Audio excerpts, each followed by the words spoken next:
আসসালামু আলাইকুম শিক্ষার্থী বন্ধুরা, আজকে একটা নতুন বিষয়কে আমি নিয়ে এসেছি তোমাদের সামনে। আর তা হচ্ছে, তোমরা দেখতে পাচ্ছ আমাদের আজকের টপিকস হচ্ছে how to use your text book. সর্বাগ্রে আমাদের যে বিষয়টি মনে রাখা উচিত তা হচ্ছে, আমাদের এই পৃথিবীতে দুটি বই কিন্তু খুবই গুরুত্বপূর্ণ, যা মানুষ মনে করে। তাদের একটি হচ্ছে টেক্সট বুক, আরেকটা হচ্ছে ফেসবুক। তবে ফেসবুকে অন্য কিছু থাকলেও, ফেসবুকে কিছু ভুল তথ্য থাকলেও আমাদের টেক্সট বুকটি কিন্তু সঠিক তথ্যে পরিপূর্ণ।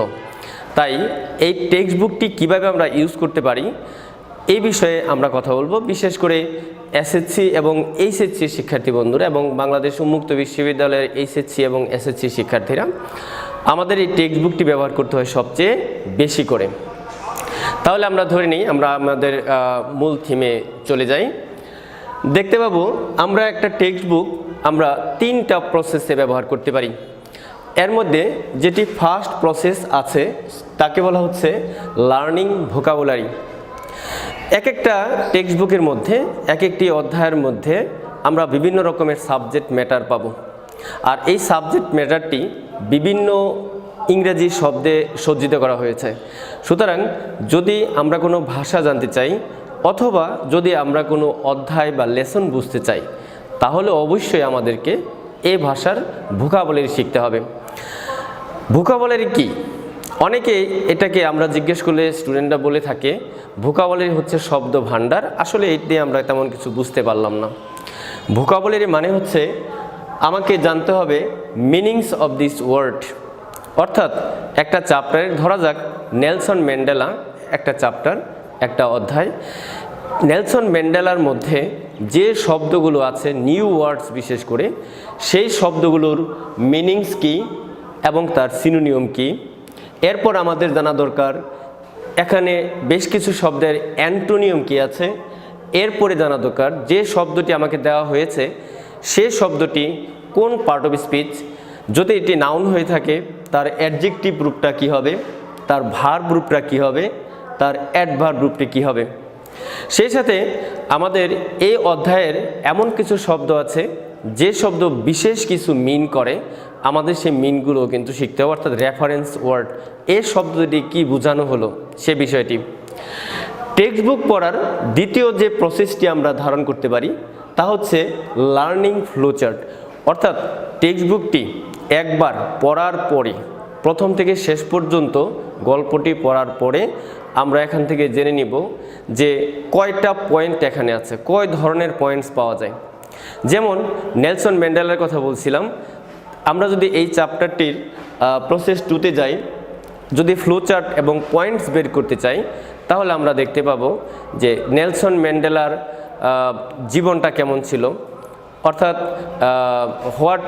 What is the chronology of the life of Nelson Mandela, আমরা তা জানতে পারি। যেমন 1963 সালে তিনি জেলে গিয়েছিলেন, 1990 সালে তিনি জেল থেকে মুক্তি পান, 1993 সালে তিনি নোবেল পুরস্কার পেয়েছিলেন, 1994 সালে তিনি প্রথম ব্ল্যাক আফ্রিকান প্রেসিডেন্ট নির্বাচিত হন, 2004 সালে তিনি প্রেসিডেন্ট প্যালেস ত্যাগ করেন। এগুলো। আরেকটা বিষয় হচ্ছে, আমরা যদি জানতে চাই নেলসন ম্যান্ডেলার প্রধান প্রধান উক্তিগুলো কী ছিল, সেই উক্তিগুলো নিয়ে আমরা একটা ফ্লোচার্ট করতে পারি। এরপর আমরা করতে পারি যেমন based on your reading of the passage make a flow chart in each of the boxes showing the activities of Nelson Mandela. অর্থাৎ তার অ্যাক্টিভিটিসগুলো কী কী ছিল। এরকম বিভিন্নভাবে পয়েন্ট আউট করা যায়। কতগুলো ফ্লোচার্ট হতে পারে, যে যত বেশি ফ্লোচার্ট শিখতে পারে একটা অধ্যায় থেকে, একটা চ্যাপ্টার থেকে, একটা গল্প থেকে, তার ওই বিষয়টি সবচেয়ে বেশি পড়া হবে। এরপর আমরা এখান থেকে পয়েন্টস আউট করতে পারি। যেমন নেলসন ম্যান্ডেলায় বলা আছে জোহানেসবার্গ কি, সেটি হচ্ছে সাউথ আফ্রিকার রাজধানী।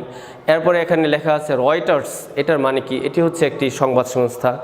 এরপর নাদিন গার্ডিমার কে ছিলেন, আমরা বলতে পারি নাদিন গার্ডিমার একজন নোবেল লরিয়েট, যিনি সাউথ আফ্রিকা লিটারেচারের উপর নোবেল পুরস্কার পেয়েছিলেন। এরপরে আমরা বলতে পারি FW ডি ক্লার্ককে, আমরা বলতে পারি FW ডি ক্লার্ক ছিলেন হোয়াইটদের লিডার। এরকম বিষয়গুলো বলা যায়, এগুলোকে বলা হয় পয়েন্টস আইডেন্টিফিকেশন।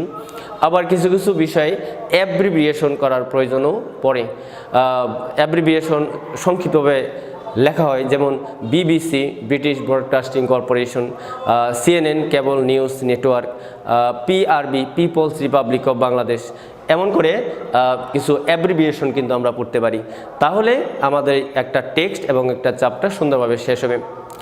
আমরা যদি তৃতীয় পর্যায়ে যাই, যে কিভাবে how to use hour text book, কীভাবে টেক্সট বুক থেকে আমরা সবচাইতে ভালো কিছু পেয়ে যাব।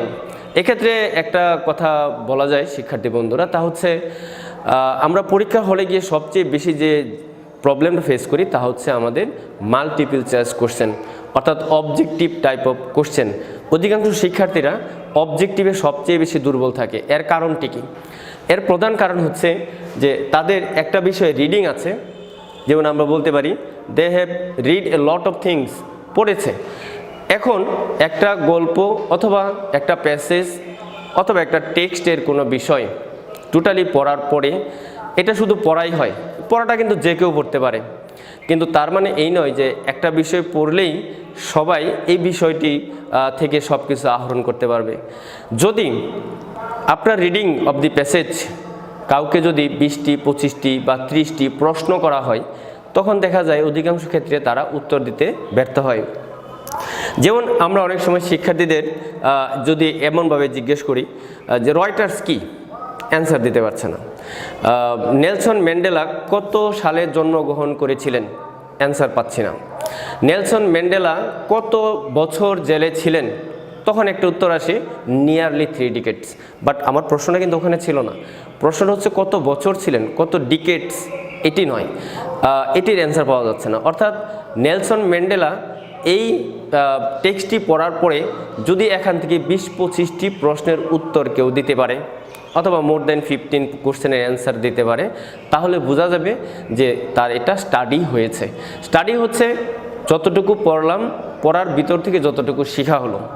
পড়াটা রিডিং এটা পরিমাপযোগ্য নয়, কিন্তু শেখা এটা লার্নিংটা হচ্ছে পরিমাপযোগ্য।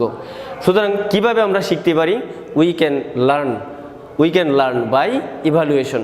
যদি আমরা এখান থেকে অনেকগুলো প্রশ্ন করি নিজেদের মতো করে, তাহলে লার্ন বাই ইভালুয়েশন ইউরসেলফ, অর্থাৎ নিজে নিজে পড়ার পরে প্রশ্ন করে যে উত্তরগুলো আমরা পাই, তাহলে আমরা বুঝবো স্টাডির মাধ্যমে আমার লার্নিংটা হয়েছে।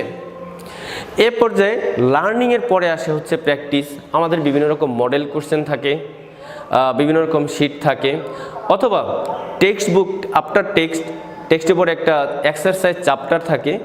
চ্যাপ্টারের বিষয়বস্তুগুলোকে যদি আমরা অ্যান্সার করতে পারি, তাহলে আমরা বুঝবো যে আমাদের স্টাডিটি কমপ্লিট হয়েছে। সো এই স্টাডিটাকে পারফেক্ট করার জন্য, পারফেক্ট ফর এক্সাম, পরীক্ষার জন্য পারফেক্ট করার জন্য আমাদের প্র্যাকটিসের প্রয়োজন পড়ে। সুতরাং শুধু পড়েই পরীক্ষা দেওয়া যাবে, এই বিষয়টি একটি অবান্তর ধারণা। অর্থাৎ আমরা যদি বলি যে ভালো করে পড়ো, তোমার সামনে এক্সাম, এই বিষয়টি আসলে সত্য নয়, এটি হতে পারে না।